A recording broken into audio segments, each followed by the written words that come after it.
¿Y esto qué es? ¿Qué es esto que se está retorciendo bajo mi piel?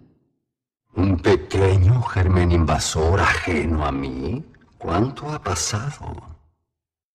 Ah, ya entendí. Tú. Bueno, pequeño germen, juguemos a algo. Vienes desde las sombras de arriba y lograste arrastrarte miserablemente hasta aquí por una suerte casi divina. Pero en este lugar las sombras no te servirán de nada. Ni donde estás parado ahora estás a salvo. No hay lugares donde puedas esconderte. No de mí.